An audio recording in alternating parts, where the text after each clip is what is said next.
Hello दोस्तों, आज की वीडियो आप थंबनेल और टाइटल देखकर पहचान गए होंगे कि वीडियो किस टॉपिक पर बनने वाली है। दोस्तों आज की वीडियो में आपको बताऊंगा आप अपने स्मार्टफोन में फनी रिंगटोन कैसे सेट कर सकते हो। आइए दोस्तों अपन वीडियो स्टार्ट करते हैं। मेरा नाम है राजू राठौर, आप देख रहे हैं राजू राठौर टेक। आप सभी का राजू राठौर टेक पर स्वागत है। दोस्तों यदि आप हमारे चैनल पर नए हो तो हमारे चैनल को कर लीजिएगा सब्सक्राइब, बेल आइकन कर दीजिएगा प्रेस, जिससे आपको हमारा वीडियो की नोटिफिकेशन सबसे पहले मिल सके।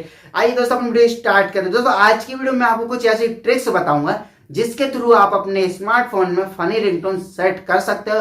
दोस्तों मैं आपको हमारे वीडियो डिस्क्रिप्शन में लिंक दे दूंगा, आपको वो ऐप डाउनलोड कर लेना है।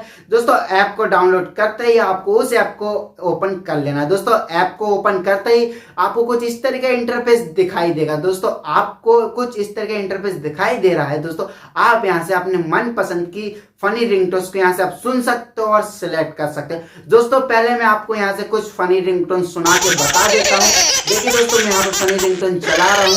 दोस्तों आपको यहाँ पर किसी भी तरह की फनी रिंगटोन को आप सिलेक्ट करते ही दोस्तों आपको कुछ इस तरह का इंटरफेस दिखाई देगा। दोस्तों आपको यहाँ पर आपको क्लिक करना, कुछ इस तरह का आपको पेज ओपन दिखाई देगा। दोस्तों इस पेज पर आपको ऑप्शन दिखाई देंगे। दोस्तों आपको यदि रिंगटोन पर सेट करना है दोस्तों आप रिंगटोन पर सेट कर सकते हो, और यदि आपको नोटिफिकेशन पे करना है तो दोस्तों आप नोटिफिकेशन पे कर सकते हो, और यदि दोस्तों आपको अलार्म पर सेट करना है दोस्तों आप अलार्म पर भी सेट कर सकते हो। दोस्तों यहाँ पर आपको सिलेक्ट करके आपको ऑप्शन पर क्लिक कर देना। दोस्तों फिर से आपको कुछ इस तरह का इंटरफेस दिखाई देगा। दोस्तों यहाँ से आपको अलाउ कर देना है, और दोस्तों यहाँ पर आपको नोटिफिकेशन भी अलाउ कर देना है। दोस्तों इसी तरीके से आप यहाँ पर किसी भी तरीके की फनी रिंगटोन्स को सेट कर सकते हो। दोस्तों हमारे चैनल पर कुछ इसी तरीके की वीडियो मिलते रहती हैं। दोस्तों यदि आपको हमारा वीडियो पसंद आया हो दोस्तों वीडियो को कर दीजिएगा लाइक, और यदि आप हमारे चैनल पर नए हो हमारे चैनल को कर लीजिए सब्सक्राइब, बेल आइकन कर दीजिए प्रेस, जिससे आपको हमारा वीडियो नोटिफिकेशन सबसे पहले मिल जाएगा। आइए दोस्तों अपन मिलते हैं नेक्स्ट वीडियो में। जब तक वंदे मातरम, जय हिंद।